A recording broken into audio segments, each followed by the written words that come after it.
Ang karugtong ng kwento. Nang sumunod na araw, dumating si Don Falcon kasama ang asawa nitong si Zaira. Makalipas ang ilang minuto ay sunod-sunod na dumating ang mga kapatid ni Marcos. Matapos makita ni Don Falcon ang kalagayan ng pangatlong anak, ay kaagad nang kinausap ang pamunuan ng ospital para sa agarang paglipat kay Marcos sa Manila. Para namang naengkanto sina Jel at Ashley nang nagsulputan na ang angkan ni Marcos. 14 na lalaki ang Monte Cristo Brothers na nagugwapuhan at makikisig ang pangangatawan. Grabe, parang mga anghel na hinulog ni San Pedro. Bulong ni Jel kay Ashley. Kakaloka oy, grabeng lahi yan. Saad naman ni Ashley. Nalula ang dalawa sa mga magagandang tanawin na nasa labas ng ICU. Kahit iba-iba ang nanay ng mga ito ay malapit at mahal nila ang isa't isa. Makalipas ang ilang oras ay nailipat na si Marcos sa MMC para maasikaso ng husto. Lalo na't hindi pa rin gumigising at wala pa rin pagbabago sa vital signs nito. Isa pang nakakapagpaalala ay ang poison na nainom nito at ang kinakatakot ng doktor dahil isa lang sa 6 na naging pasyente nilang may parehong kaso ang nabuhay. Sinama muna sa Manila sina Ashley at Jel dahil kailangan pa sila ng mga NBI. At matapos maasikaso si Marcos, ay nagsampa na rin ang Don ng karagdagang kaso laban kay Dale at sa grupo nito. Brice, make sure na mabubulok sa bilangguan ang gumawa nito sa anak ko. May otoridad na sabi ni Don Falcon sa kaibigan. Kahit lalaki ito ay mababanaag ang pag-aalala para sa anak na wala pa ring malay at walang kasiguraduhan kung mabubuhay pa ba. Nasa kulungan na silang mag-ina. Tugon ni Brice. They deserve that. Kung pwede ko lang gawin sa kanyang ginawa niya sa anak ko, ay gagawin ko. Galit na turan ni Don Falcon. Dad, tinawagan na ba ninyo si Auntie Meryl? Tanong ni Wayne na biglang sulpot. Yeah, I called her while we're on our way. Salo ni Zaira. Okay, I hope she can come as soon as possible. Marcos needs her. Turan ulit ni Wayne. She will be here, iho. Don't worry. Grayson. Tawag naman ni Don Falcon sa pang-4 na anak. Nilingon ni Grayson ang ama. If you're going to ask about that damn marriage arrangement, would you mind if I ask you not to mention it here? Kahit ngayon lang, Dad. Agad nitong sabi. Nag-aagaw buhay si Kuya, oh. Pwede ba na wag mo munang dagdagan ang iniisip ko? Dugtong pa nito. Napabuntong hininga na lang si Don Falcon. Hindi naman alam ni Anne kung saan huhugot ng katatagan habang hawak ang kamay ni Marcos na wala pa ring malay. Hindi masabi ng doktor kung mabubuhay pa ba. Gumising ka na please. Miss na kita. Gusto ko rin mag-sorry sa'yo kasi pinag-isipan kita naman loloko at sinungaling. Please, wake up. Kausap ni Ann ang binata na nakadapa pa rin dahil sa sugat nito sa likod. Sir Marcos, gumising ka na kasi. Tingnan mo, magang-maga ng mga mata ni Ann. Sunod namang turan ni Jel. Kapag hindi ka gumising hanggang bukas, tutusukin ko ang mga mata mo. Para kapag iniwan mo ako at mapunta ka sa heaven, hindi magkakagusto sa iyong mga angels. Saad muli ni Ann. Baka papahinga lang siya. Malay mo bukas, gigising na siya. Pampalubag loob namang wika ni Ashley. Kung kailan naman nagmahal ako, ganito pa ang nangyari. Hindi ko alam kung anong gagawin ko kapag nawala siya. Hindi ako nakahanda. Hindi ka niya iiwan. Mahal na mahal ka niyan eh. Magtiwala ka lang.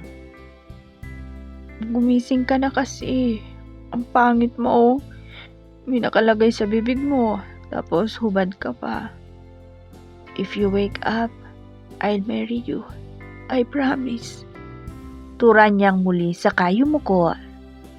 At doon ay hindi niya namalayan na nakatulog na siya habang nasa tabi ng kamang kinahihigaan ni Marcus at mahigpit ang hawak sa kamay nito. Hinayaan na lang muna ni Nigel ang kaibigan doon. Lumabas na lang muna sila dahil alam nilang wala pang pahinga si Anne. Kahit nang nasa hotel sila ay hindi napakali. Is he awake? Tanong ni Grayson sa dalawa paglabas. Umiling si Ashley. Where's Anne? Tanong ulit ni Grayson nang hindi nakitang kasama ng dalawa ang kaibigan nila. She's sleeping, sagot ni Jill. Hayaan muna natin, wala pang pahinga yun. Dagdag pa nito. Wayne, ikaw na muna ang bahala na mag-asikaso sa resort.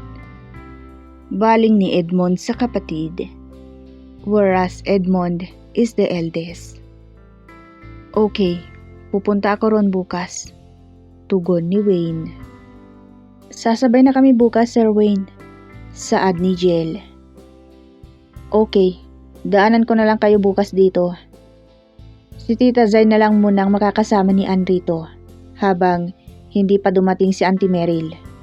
Hindi naman kami pwedeng mag-stay lahat dahil may mga trabaho naman kami. Turan ni Wayne. I'll stay here too, sabat ni Don Falcon. Hindi ko rin pwedeng iwan ang anak ko. Saad naman ni Mr. Arellano. Kayo na po ang bahala. Give us a beep whatever happened. Turan ni Wayne. Isa-isang nagpaalam ang magkakapatid. Makalipas ang ilang oras, mahinang tapik sa balikat ang gumising kay Anne. Nagangat ng mukha ang dalaga at tiningnan kung sino ang gumising sa kanya. Why po? Tanong niya kay Zaira. Kakain muna tayo. Nariyan na rin naman ang doktor niya, iha. Mahinahong sabi ni Zaira. Baka po magising siya. Kailangan mong kumain para may lakas ka. Hindi mo pwedeng pabayaan ang sarili mo, iha. Huminga ng malalim si Anne sa katumango. Parang nakalutang ang pakiramdam ni Anne habang naglalakad palabas ng ICU. Ayaw man sana niyang iwan si Marcus, subalit hindi rin naman siya maaring manatili roon. Masok na rin ang doktor at dalawang nurse nang nakalabas sila. Pa, tawag ng dalaga sa ama, saka yumakap dito. Shh, everything will be alright, iha. Saad ni Mr. Arellano habang hinahaplos ang likod ng dalaga. Tara na, para makabalig tayo kaagad. Balae. Yaya ni Don Falcon. Napangiti si Zaira sa tinuran ng asawa. Kumalas naman si Anne sa pagkakayakap sa ama nang marinig ang sinabi ni Don Falcon. Magkakilala po kayo? Nagtatakang tanong niya at napatingin sa ama. Yes, iha. Noong araw na nag-apply ka bilang supervisor ng resort, ay tinawagan niya ako. And I asked him to hire you para makalayo ka. Paliwanag ni Mr. Arellano. Kaya pala. Thank you po at ako ang pinili ninyo out of 15 applicants. Kung hindi dahil doon, hindi ko makikilala si Marcus. Marami siyang binago sa akin. Lalo na ang pananaw ko sa mga kalalakihan. Mahabang turan ni Anne. My son is lucky to have you. Nakangiting sabi ni Don Falcon. Kaya siguro nahulog na lang din ang loob ko sa kanya. Pasensya na po kayo ha. Hindi ko alam na mangyayari ito sa kanya. Mapaklang ngumiti si Don Falcon. Iha, this is not your fault. Hayaan mo at sisiguraduhin kong mabubulok sa bilangguan ang gumawa nito kay Marcus. Sabi nito pagkatapos. Natigil na lang din sila sa pag-uusap nang nasa tapat na sila ng isang restaurant. Ipinaubaya na lang ni Anne ang pag-order ng pagkain sa mga kasama niya. Dahil sa isip niya, si Marcus pa rin ang laman. She is not herself. Makalipas ang ilang minuto, magkakaharap silang kumain. Subalit, nilalaro lang ni Anne ang pagkain niya. Iha, kumain ka kahit kaunti. Saad ni Mr. Arellano. Wala po akong gana pa. Napabuntong hininga si Mr. Arellano. Iha, you have to eat, else we won't let you stay in the hospital. Saad ni Zaira. Baka magkasakit ka, Iha. Turan naman ni Don Falcon. Mababanaag sa pananalita ng mga ito ang pag-aalala para sa dalaga. Wala si Jill at Ashley dahil sumama kay Grayson at ipapasyal daw sa BGC. Wala nang nagawa si Anne kundi ang kumain na lang. Inubos na lang niya ang pagkain na sinalin niya. Hindi ganun karami pero kahit paano ay may laman ang sikmura niya. Pagkatapos niyang kumain ay bumalik na sila sa ospital. Hinintay talaga silang bumalik ng doktor. Doc, are there any improvements with his condition? Tanong ni Don Falcon. Umiling ang doktor. Nothing. He is still critical. But I'm still hoping for his recovery. And we will do our best to save him. Malungkot na tugon ng doktor. Thank you, Doc. Nasabi na lang ni Don Falcon. Kalmado lang ang Don pero sobra-sobra ang takot at pag-aalalang nararamdaman para sa binatang anak. Lalo na't medyo nagkasagutan sila noong huli silang nagkita at dahil kay Grayson. Makalipas ang ilang sandali ay iniwan na sila ng doktor. Lalo namang nadagdagan ang takot na nararamdaman ni Anne para sa nobyo dahil sa tinuran ng doktor. Maya-maya ay nagpaalam si Anne. Pumunta siya sa dressing room at makalipas ang ilang sandali ay pumasok na ulit sa ICU. Hayaan niyo na lang siya ron. Magpahinga na kayo. Saad ni Zaira. Gising na ba si kuya? Tanong ng kararating na si Grayson kasama ang dalawang kaibigan ni Anne. Wala pa rin pagbabago, iho. Malungkot na tugon ni Zaira. Bakit si kuya pa? Sana ako na lang. Di napigilan ni Grayson ang sarili na masabi. Napatingin silang lahat dito. Huwag mong sabihin yan, Sir Grayson. Saad ni Ashley.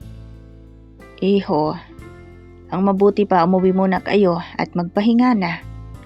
Turan ni Zaira na nilapitan ang binata at hinaplos sa balikat. Nag-aalala ko kay kuya, tita. Saad ni Grayson. Pinipigilan ang umiyak. Wala tayong magagawa kundi ang magdasal, iho. Sige na, umuwi ka muna. Isama mo na sila para makapagpahinga na rin. Sa kondo ka na lang kami pupunta, tita. Tugon ni Grayson. Tumango na lang si Zaira. Alam nitong ayaw umuwi ni Grayson dahil masama ang loob sa ama. Sa kanilang magkakapatid ay si Grayson at Marcus ang sobrang malapit sa isa't isa dahil magkasama silang lumaki sa poder ng kanilang ama kaya magkasundo. Sa loob ng ICU, impit naman na umiiyak si Anne habang hawak ang kamay ni Marcus. I hope tomorrow morning ay magising ka na. I miss you so bad. I need you. Please, fight for me. Pagsusumamo ni Anne. Hindi siya magsasawa na kausapin si Marcus kahit hindi siya naririnig. Lumipas ang ilang oras ay muling pinuntahan ng doktor si Marcus. Doon lang lumabas si Anne. Darling, samahan mo muna si Anne sa hotel at magpahinga ka na rin. Kami muna ni Balaeng bahala rito. Tura ni Don Falcon kay Zaira. Iha, sumama ka muna ha. Kailangan mong magpahinga. Tatawagan namin kayo agad kung sakaling gumising na si Marcus. Malumanay na sabi ni Mr. Arellano. Iha, let's go. Diyan lang naman tayo sa malapit na hotel. You look tired. Sabi ni Grayson, hindi ka rin natulog kagabi. Yaya ni Zara sa dalaga. Tumango na lang si Anne. Pakiramdam niya'y nakalutang siya dahil sa kawalan ng pahinga mula nang dinukot siya ni Dale. Iha, you need to be strong. Kasi hindi natin alam kung anong mga mangyayari sa mga susunod na mga araw. Saad ni Zaira kay Anne habang lulan sila ng sasakyan papunta sa hotel. He is my strength, tita. Siya lang nakakapagpangiti sa akin during my bad days. Hindi ako handa sa kahit na anong mangyari sa kanya.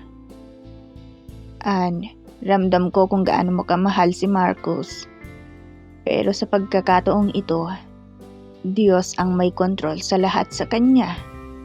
Kaya doon tayo kakapit. Huwag tayong mapagod na kausapin siya. Anyway, darating ang mami niya. Kaya may kasama pa tayong magdasal. Natatakot ako, tita. Baka sa akin isisi ng mami niya ang nangyari. Sabagay, kung hindi naman dahil sa akin, ay hindi mangyayari ito kay Marcus. Iha, kilala ko si Meryl.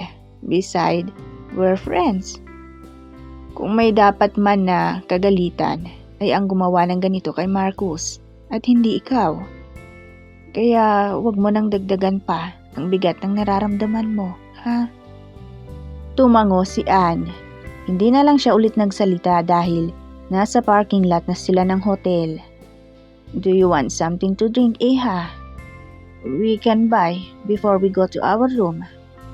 Tura ni Zaira bago umibis ng sasakyan. I just need water, tita. Thank you. Tugon ni Anne saka umibis ng sasakyan. Hindi na ulit pa nagtanong si Zai.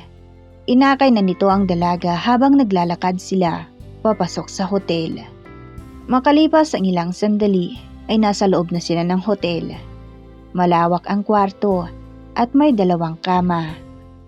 Tita, I just need to make a quick shower. Paalam ni Anne, saka kumuha ng bihisan sa dinalang gamit ng kanyang ama. Okay, that would make you feel better. Saad ni Zai. Maya-maya ay tuluyang pumasok sa shower room si Anne at binabad ang sarili sa maligamgam na tubig na nasa bathtub. Kailan magigising si Marcus? Abangan ang karugtong.